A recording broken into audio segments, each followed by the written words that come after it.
പറഞ്ഞ അത് കൃത്യമായിട്ട് ജീവിതത്തിൽ സ്റ്റോപ്പ് എന്ന് പറയേണ്ട ആളുകളോട് സ്റ്റോപ്പ് എന്ന് പറഞ്ഞ് ചെയ്യിപ്പിക്കും.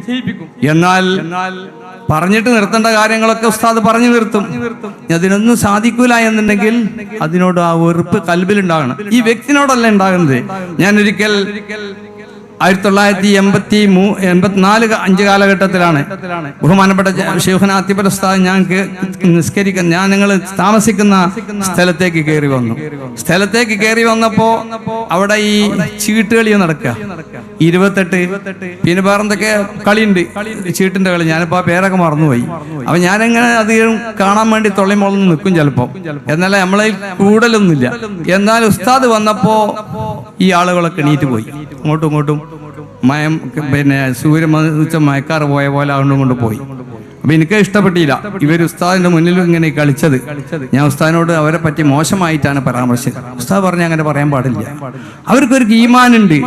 ആ ഈമാന് അതുകൊണ്ടാണല്ലോ അൽ ഹയാഉ മിനൽ ഈമാൻ, ലജ്ജ എന്ന് പറയുന്നത് ഈമാന്റെ ഒരു വശാണ്. അതുകൊണ്ട് ആ ലജ്ജ ഉണ്ടായതുകൊണ്ടാണല്ലോ അവർ എണീറ്റ് പോയത്. ഞാനിപ്പോ എന്താ പറയുക, നിങ്ങൾ ചെയ്യോ? ഞാനെന്താ പോലീസ് ഡിപ്പാർട്ട്മെന്റിന്റെ ആളാ? ഒന്നുമല്ലല്ലോ.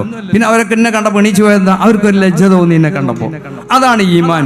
ആ ഈമാൻ എപ്പോഴാ ലംഘ എന്ന് അറിയാൻ പറ്റില്ല. അൽഹംദുലില്ലാഹ് എനിക്ക് ആ കൂട്ടത്തിൽ വന്ന ഒരാള് വളരെ കൃത്യമായി ഞങ്ങളുടെ കൂടെ ഹജ്ജത്തുണ്ടായിരുന്നു. ഞാൻ അമീറായിട്ട് ഹജ്ജിന് പോയതാ.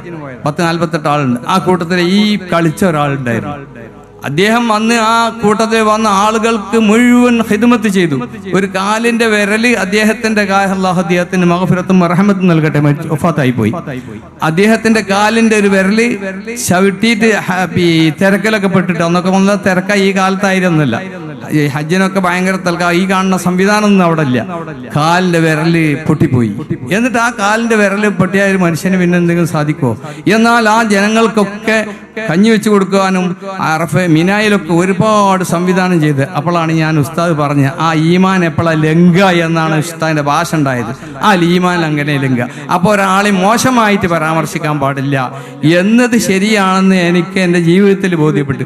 അൽഹംദുലില്ലാഹ് ബഹുമാനപ്പെട്ട ശൈഖുനാ അത്തിബർ ഉസ്താദ് അങ്ങനെ ആയിരുന്നു ജീവിച്ചത്. സുന്നത്ത് ജമാഅത്ത് എന്താ? അത് മുറുകെ പിടിക്കുക. എന്താണ് ഹബീബുനാ റസൂലുള്ളാഹി സ്വല്ലല്ലാഹു അലൈഹി വസല്ലം തങ്ങളുടെ സുന്നത്തുകൾ? അതിങ്ങനെ ചെറിയ ചെറിയ സുന്നത്തുകളൊക്കെ ജീവിതത്തിൽ പകർത്തുക.